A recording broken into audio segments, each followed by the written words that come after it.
नमस्कार शिक्षार्थियों, आशा करता हूँ आप सभी सकुशल होंगे। मेरा नाम है विक्रम सिंह ठाकुर और आज हम यूजीसी एनटीए द्वारा 2014 में जो नेट का लाइब्रेरी साइंस का पेपर आया हुआ था, उसमें कौन कौन से प्रश्न आए हुए थे उनको देखेंगे। अगर आप भी नेट की तैयारी कर रहे हैं तो आपके लिए वीडियो ज़रूरी है, क्योंकि पुराने पेपर्स को देखकर हमें एक अनुमान सा होता है कि पेपर कैसा आ सकता है और पेपर आते कैसे हैं। तो चलिए शुरू करते हैं। तो पहला प्रश्न जो हमारे पास है वह है, बुक्स ऑफ अननाउन और doubtful authorship is known as. तो इसका जो सही उत्तर है वो है option C, apocryphal books. Question number 2 है, if you plot recall and precision on x and y axis to draw a graph then we get a. तो इसका सही उत्तर है downward sloping straight line. Question number 3 है, the term literally warrant for book classification was introduce by. तो इसका जो सही उत्तर है वह है ऑप्शन बी, यानी Wyndham Hulme. Under which approach of Wersig Neveling information theory, information is seen as static relations between physical objects which may be perceived or not। इसमें 4 अप्रोच हमारे पास दी गई है, तो इनमें से कौन सा सही उत्तर है? सही उत्तर है the structural approach, option B. Which information theory focuses on the purpose of communication is to inform, instruct or to motivate the receiver। इनमें से कौन सी थ्योरी है जो फोकस करती है, जिसका पर्पस ऑफ कम्युनिकेशन है इन्फॉर्म करना, इंस्ट्रक्ट करना या रिसीवर को मोटिवेट करना? तो इसका सही उत्तर है एकॉफ थ्योरी, यानी option C. Noise in information retrieval is due to. इसका सही उत्तर है डी, रिडंडेंट इंफॉर्मेशन। 7वां प्रश्न जो हमारे पास है उसमें पूछा गया है, in which scheme of classification, classification की किस स्कीम में special auxiliaries denote locally recurrent characteristics. तो कौन सी क्लासिफिकेशन है वो है यूनिवर्सल डेसिमल क्लासिफिकेशन, यानी ऑप्शन बी। 8वां प्रश्न है, which of the following makes a network insecured.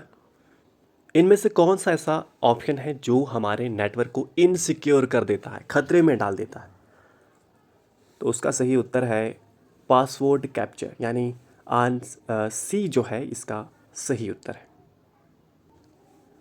9वां प्रश्न है, which model of communication of knowledge suggests that communication is an open system. तो कौन सा मॉडल ऑफ कम्युनिकेशन है जो सजेस्ट करता है कि कम्युनिकेशन जो है वो एक ओपन सिस्टम है? तो वो किसका मॉडल है, कौन सा मॉडल है? जी गार्बनर का, ऑप्शन ए। 10वां प्रश्न जो हमारे पास है वह है, trans border data flow means, यानी ट्रांस बॉर्डर डाटा फ्लो जो है उसका क्या अर्थ है? तो इसका सही उत्तर है flow of information between countries, यानी कंट्रीज के बीच जो इंफॉर्मेशन का फ्लो है उसे ट्रांस बॉर्डर डाटा फ्लो कहते हैं। यहाँ बॉर्डर शब्द आ रहा है तो इससे थोड़ा अनुमान ये लगता है कि कंट्रीज के बीच जो बॉर्डर है, तो इसका सही उत्तर है सी। 11वां प्रश्न जो हमारे पास है, which of the following 3 types of basic language are used in computer programming. इनमें से कौन सी 3 ऐसी बेसिक लैंग्वेजेस हैं जो कंप्यूटर प्रोग्रामिंग में यूज़ की जाती हैं? तो इसका सही उत्तर है सी, यानी मशीन लैंग्वेज, असेंबली और हाई लेवल जो लैंग्वेजेस हैं वो कंप्यूटर में यूज़ की जाती है। सही उत्तर है सी।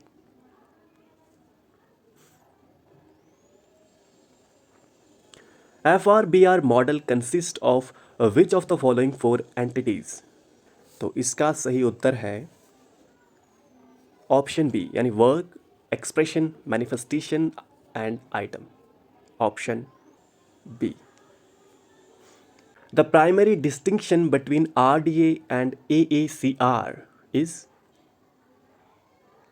13वां प्रश्न है हमारा ये, और इसका सही उत्तर है स्ट्रक्चरल। तो जो RDA और AACR में जो प्राइमरी डिस्टिंक्शन है, जो फर्क है, वो है स्ट्रक्चरल डिफरेंस। सही उत्तर है एक। Which of the following are reason for obsolescence of information.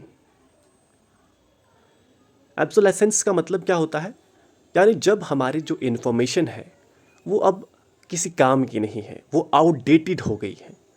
तो इनमें से कौन सा ऐसा ऑप्शन है जिसकी वजह से हमारी इन्फॉर्मेशन जो है वो एब्सोलेसेंस हो जाती है, यानी वो आउटडेटेड हो जाती है, वो अब किसी यूज़ की नहीं बचती है। तो कौन सा ऐसा ऑप्शन है? इनमें से दो ऑप्शन ऐसे हो सकते हैं जिन्हें हमें चुनना है, जैसा कि हमें ऑप्शंस पे दिया गया है, कोड्स में बताया हुआ है यहाँ पर। तो पहला ऑप्शन जो हमारे पास है, ऑप्शंस को पढ़ लेते हैं। Information is considered invalid, information is valid but mostly available online, works are extensively cited, information is valid but inadequate for exploration. तो देखिए, ऑप्शन बी जो है वो बता रहा है कि information is valid but mostly available online. तो ये तो नहीं हो सकता, ठीक है, क्योंकि इन्फॉर्मेशन बता रहा है ये खुद से कि वो वैलिड है। तो एब्सोलेंस का मतलब होता है आउटडेटेड होना, तो आउटडेटेड जो होगी वो वैलिड नहीं हो सकती है। और सी जो ऑप्शन है वो बता रहा है कि वर्क्स आर एक्सटेंसली साइटेड, मतलब उनको मेंशन किया गया है कि कहाँ से काम किया गया है या इन्फॉर्मेशन ली गई है, तो वो भी एक इन्फॉर्मेशन के लिए अच्छी बात है। दैट मीन्स वो भी नहीं आएगा। तो पहला जो ऑप्शन है, इन्फॉर्मेशन इज़ कंसीडर्ड इनवैलिड, जब इन्फॉर्मेशन को इनवैलिड कंसीडर कर दिया जाएगा तो वो आउटडेटेड मानी जाएगी, वो यूजलेस मानी जाएगी। तो पहला ऑप्शन तो है ही। तो हम देखते हैं कि पहला ऑप्शन कहाँ आ रहा है हमारे पास। ए और सी में हमें पहला ऑप्शन आ रहा है। तो दूसरा मैंने आपको ऑलरेडी बता दिया कि दूसरा जब वैलिड है तो वो कैसे हो सकता है। तो यानी पहला ऑप्शन भी गया और अब हमारे पास बचता है सिर्फ सी। पहला और चौथा ऑप्शन, इन्फॉर्मेशन इज़ वैलिड, चौथा ऑप्शन क्या बता रहा है, but inadequate for exploration, but exploration के लायक नहीं है, योग्य नहीं। तो इसका सही उत्तर जो है वो है ऑप्शन सी, यानी information is considered invalid and information is valid but inadequate for exploration. तो इन्फॉर्मेशन के एब्सोलेसेंस, आउटडेटेड होने के ये दो कारण हैं। तो सही उत्तर जो है इसका वो है option C. Which of the following are news summaries, इनमें से कौन सी जो है वो न्यूज़ समरी है। इसका जो सही उत्तर है डाटा इंडिया या डेटा इंडिया जिसको कहते हैं, और एशियन रिकॉर्डर, यानी इसका सही उत्तर है option D. Which of the following are webzine, इनमें से कौन से जो है वो वेबजाइन है। तो इस प्रश्न को समझने के लिए आपको ये पता होना चाहिए कि आखिर वेबजाइन क्या होता है। तो वेबजाइन का मतलब है एक ऐसी मैगज़ीन जो ऑनलाइन पब्लिश होती है। तो इसका सही जो उत्तर है वह है ऑप्शन ए, यानी ईमेल मैगज़ीन, ऑनलाइन बुलेटिन और इलेक्ट्रॉनिक न्यूज़ लेटर। तो ऑप्शन ए जो है वही इसका सही उत्तर है। Which of the following are not the models of communication, इनमें से कौन सा है जो मॉडल ऑफ कम्युनिकेशन नहीं है। तो देखिए, इसमें लेसवेल मॉडल और गवर्नर मॉडल ये तो मॉडल ऑफ कम्युनिकेशन है। तो एपिडेमिक मॉडल और विंटेज मॉडल जो है वो नहीं है मॉडल ऑफ कम्युनिकेशन। याद रखिए, इसमें नहीं जो है वो बताना है हमें। तो कौन कौन से नहीं है, विंटेज मॉडल और एपिडेमिक मॉडल, ये मॉडल्स ऑफ कम्युनिकेशन नहीं है। तो इसका सही जो उत्तर है वो है ऑप्शन सी। 18वां प्रश्न है, in reference service assimilation means, reference service में एसिमिलेशन का क्या अर्थ निकलता है, क्या मतलब है। Recording the retrieved information, sharing a reference service experience with colleagues, furnishing the exact information, acquaintance with reference material. तो इसका सही उत्तर जो है वो है ऑप्शन ए यानी recording the retrieved information and sharing reference service experience with colleagues. Reference service में assimilation का मतलब रिकॉर्डिंग द रिट्राइव्ड इंफॉर्मेशन होता है और उसके साथ साथ sharing reference service experience with colleagues होता है। तो इसका सही उत्तर जो है वो है ऑप्शन ए यानी the notation use to increase the capacity of an array R. Array की कैपेसिटी को बढ़ाने के लिए जो नोटेशन यूज किया जाता है वो कौन सा है, कौन से हैं? तो इसका सही उत्तर है एम्प्टी डिजिट और एम्टाइम डिजिट यानी ऑप्शन यानी जो इसमें हमें फर्स्ट और सेकंड दिया हुआ है वो है इसका सही आंसर, और इसीलिए इसका सही आंसर जो है ए है। First and second are correct.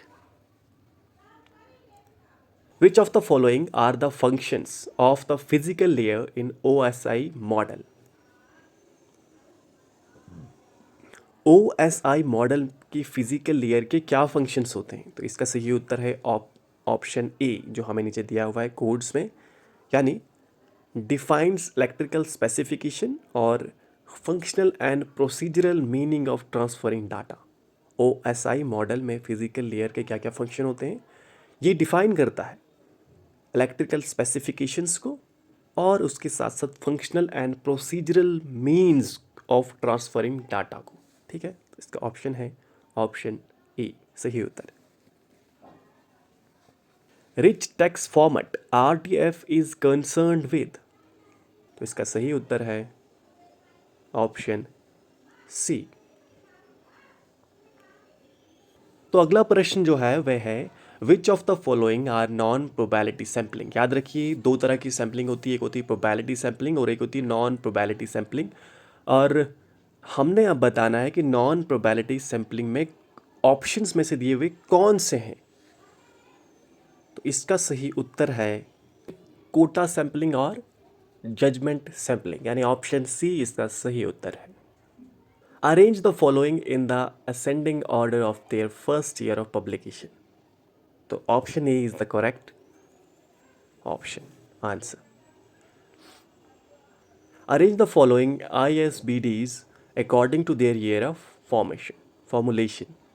तो हमने इनको इनके ईयर ऑफ फॉर्मुलेशन के अकॉर्डिंग अरेंज करना है। इसका सही उत्तर है ऑप्शन बी, यानी सबसे पहले ISBD, उसके बाद ISBDS, उसके बाद ISBD PM और उसके बाद ISBD CF, यानी ऑप्शन बी जो है इसका सही उत्तर है। Arrange the following in the chronological order of their first year of publication.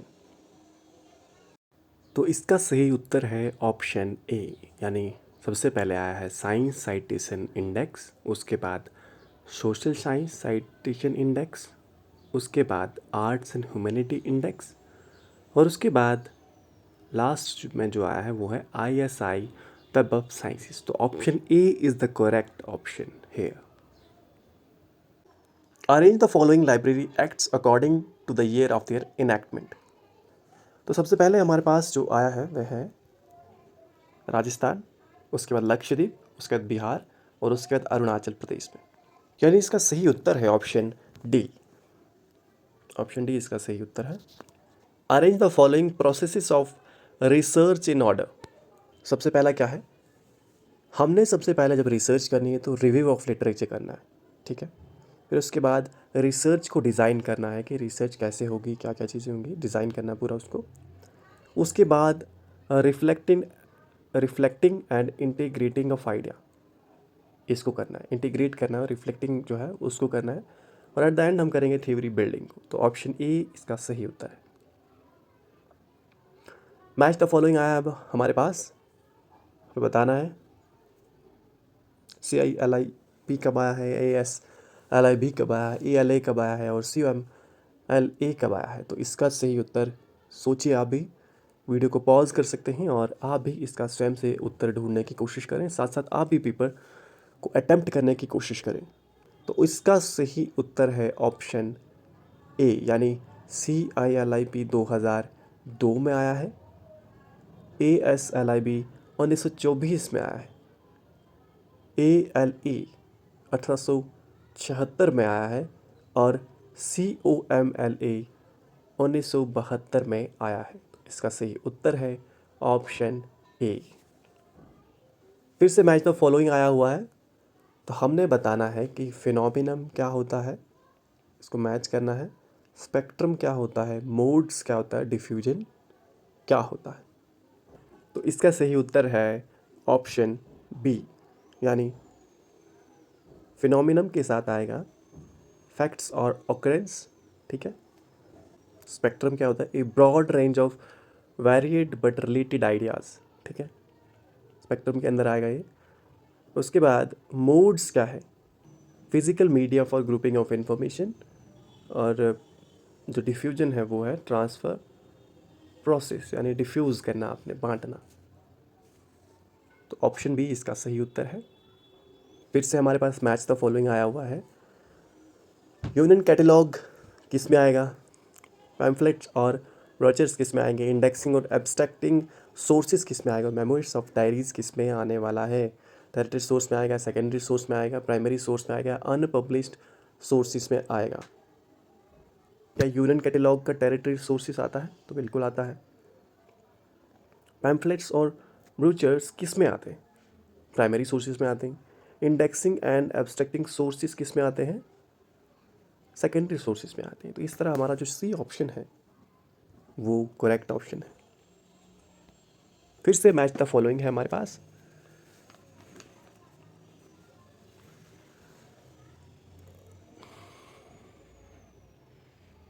तो अब हमने ये बताना है लिस्ट 1 में जो चीज़ें दी गई हैं वो लिस्ट 2 में दिए हुए नामों में से किसने दी हुई है।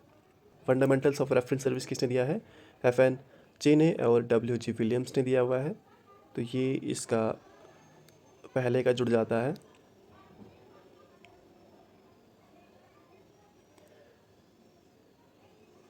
दूसरा इंट्रोडक्शन टू रेफरेंस वर्क किसने दिया है, विलियम ए कर्ट्स ने।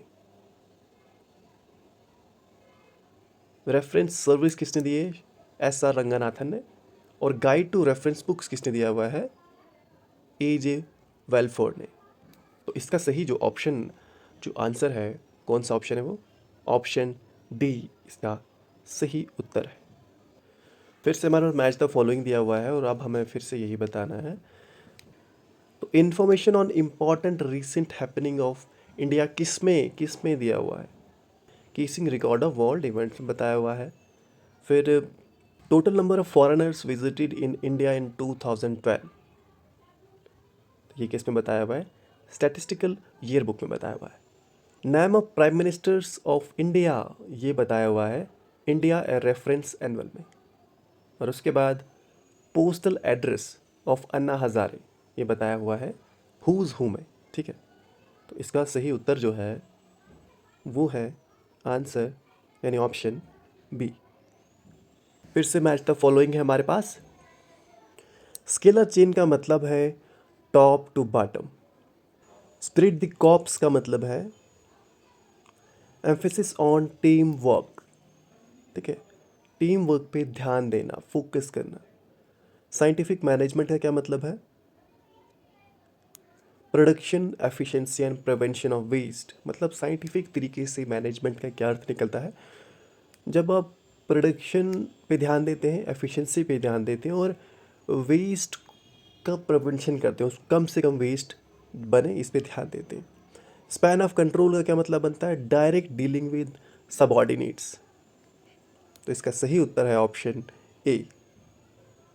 मैच द फॉलोइंग आया है फिर से हमारे पास और इसमें हमने देखना है कि कौन सा किससे, लिस्ट 1 में कौन सी चीज़ें लिस्ट 2 को फॉलो करती है या उसमें से है।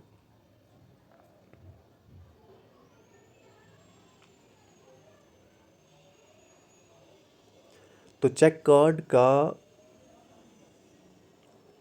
3 कार्ड सिस्टम के अंदर आता है। कार्डेक्स जो है वो पीरियोडिकल्स के अंदर आता है। नेटवर्क सिस्टम जो है वो बोरर्स कार्ड के अंदर आता है और ब्राउनी सिस्टम रीडर्स टिकट। ये इसका सही जो ऑप्शन है वो है ऑप्शन ए। तो स्क्यूनेस जो है स्ट्रक्चर ऑफ डिस्ट्रीब्यूशन होता है। ठीक है, स्ट्रक्चर ऑफ डिस्ट्रीब्यूशन कैसा है उसको हम स्क्यूनेस कहते हैं। फिर मॉडलिटी क्या होता है, numbers of frequently appearing variables. F distribution क्या होता है?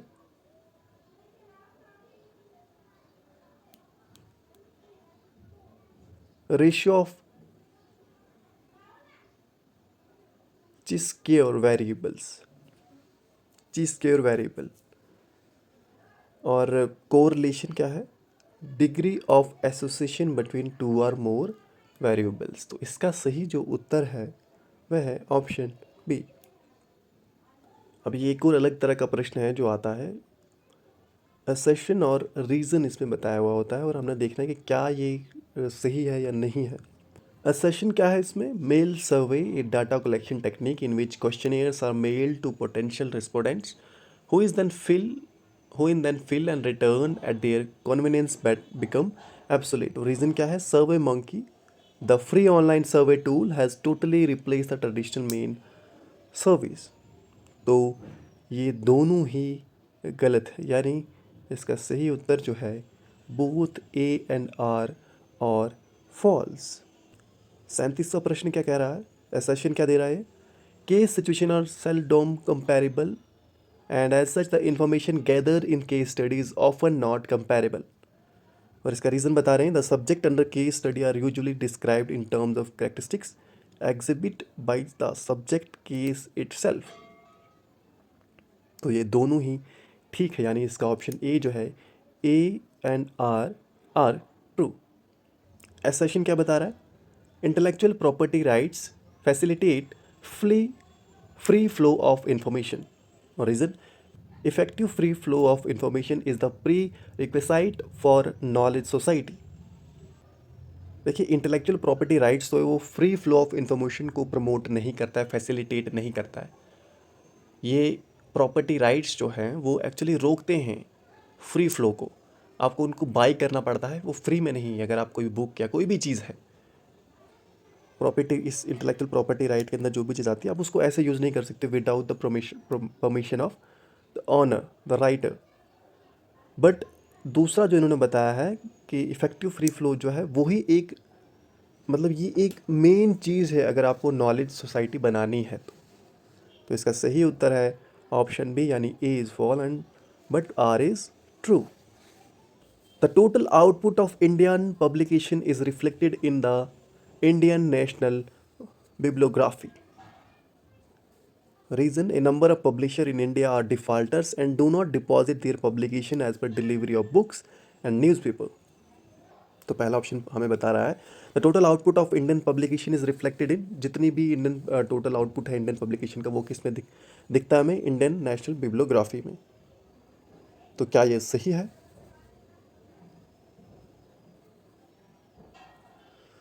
और दूसरा जो हमें बता रहा है number of publisher in India defaulters and do not deposit their publication as per delivery of book and newspaper. तो पहला जो ऑप्शन है वो सही नहीं है, ऐसा नहीं होता। बट दूसरा जो ऑप्शन है वो सही है, क्योंकि बहुत सारे इंडिया में ऐसे पब्लिशर्स हैं जो डिफ़ॉल्टर्स हैं, जो डिपॉजिट नहीं जमा कराते हैं पब्लिक लाइब्रेरीज एक्ट के अंदर। तो ऑप्शन डी इसका सही उत्तर है। No library is self sufficient in terms of resources even in electronic age. और नेक्स्ट है resource sharing and consortia initiative are essential to meet user needs. तो देखिए, पहला जो बता रहा है कि कोई भी लाइब्रेरी सेल्फ सफिशिएंट नहीं है, तो बिल्कुल सही बात है। अभी भी इस इलेक्ट्रॉनिक एज में भी हमारी लाइब्रेरीज सेल्फ सफिशिएंट नहीं है, उनको अभी फंड्स की ज़रूरत है, उनको अभी भी मतलब बड़ी सारी चीज़ों की ज़रूरत है, स्ट्रक्चर की ज़रूरत है। तो ये बिल्कुल सही बात है। और दूसरा है कि रिसोर्स शेयरिंग और कंसोर्टिया इनिशिएटिव जो है वो यूज़र की नीड को मतलब एसेंशियल है उसकी नीड्स के लिए, ठीक है, रिसोर्स शेयरिंग। तो इसका सही उत्तर है both A and R true, यानी कि option C. Interviewing is essential to supplement the research data collected through questionnaire. और रीज़न बता रहे हैं interview is the most suitable technique to collect data as all respondents cooperate more during interview. तो इसका सही उत्तर है ऑप्शन डी, यानी A is true but R is false. यानी इंटरव्यूविंग इज़ एसेंशियल, एसेंशियल है अगर आपको अपनी रिसर्च डाटा को सप्लीमेंट करना है तो ये ज़रूरी है। बट आप इंटरव्यू को मोस्ट सूटेबल टेक्निक नहीं मान सकते। तो इसी हिसाब से ये जो है इसका ऑप्शन डी जो है वो करेक्ट है। Indexing and abstracting services fulfill the fourth law of library science. These services serve as the substitute to the primary journals. तो देखिए पहला जो ऑप्शन है वो तो ठीक है, बट दूसरा ऑप्शन जो है वो गलत है। तो इसका सही उत्तर है option A. All classification scheme adopt phase relations. Reason: subject formation by loose assemblage lead to complex subject and isolates. तो इसका सही उत्तर है 4 यानी A is false but R is true. RSS rich site summary is considered as an alternate to STI service. RSS feed enable us to syndicate data automatically. तो क्या RSS जो है यानी rich site summary STI service का alternate consider किया जाता है और उसके साथ RSS फीड्स इनेबल करती है क्या सिंडिकेट डाटा को ऑटोमेटिकली? तो जी हाँ करती है, इसलिए इसका ऑप्शन है बोथ A एंड R और true. Majority of academic libraries in India are lagging behind in switching over as technological oriented service institution. The apex academic bodies and libraries association have not taken the lead role to devise standard and policies. तो देखिए बिल्कुल सही बात है कि majority of academic libraries जो हैं India में उन्होंने वो पीछे हैं अभी भी, उन्होंने उस टेक्नोलॉजी ओरिएंटेड सर्विस इंस्टीट्यूशन को स्विच नहीं किया है। तो पहला ऑप्शन तो बिल्कुल सही बता रहा है और दूसरा ऑप्शन भी सही बता रहा है। The apex academic bodies and library association have not taken the lead role, ठीक है, to devise standards and policies, standards और पॉलिसीज़ को बताना या उनको डिवाइस करने के लिए उन्होंने कोई लीड रोल नहीं लिया है। तो इसका सही ऑप्शन है ऑप्शन सी, सही उत्तर है। Both A and R is true. 46th question जो है ये बहुत ही लंबा प्रश्न है और ये पैराग्राफ कहें या कंप्रीहेंशन कहें उस पर आधारित है। तो ये प्रश्न जो है मैं कमेंट बॉक्स में डाल दूंगा, ये आखिरी के 4 प्रश्न हैं, इनके ऑप्शंस भी डाल दूंगा और आपको इनको खुद से सॉल्व करना है। ये आपका होमवर्क है या आपका टेस्ट वर्क है। ये 4 प्रश्न जो अंतिम है ये मैं आपके लिए डाल दूंगा। ये देखिए ये 47th क्वेश्चन है, an appropriate response to deliberate act of plagiarism according to punitive school of thought is. तो इसका भी आपने उत्तर देना है पैराग्राफ में से। फिर 48th क्वेश्चन भी और 49th और उसके साथ साथ 5th भी। ये जो 4-5 प्रश्न हैं अंतिम के ये मैं आपको कमेंट बॉक्स में डाल दूंगा। तो इसी के साथ हमारा आज का ये वीडियो यहीं समाप्त होता है। आशा करता हूँ आप सभी को हमारा ये वीडियो खूब पसंद आया होगा। पसंद आया तो ज़रूर शेयर करिए और सब्सक्राइब करना ना भूलिए। धन्यवाद। जय हिंद, जय भारत।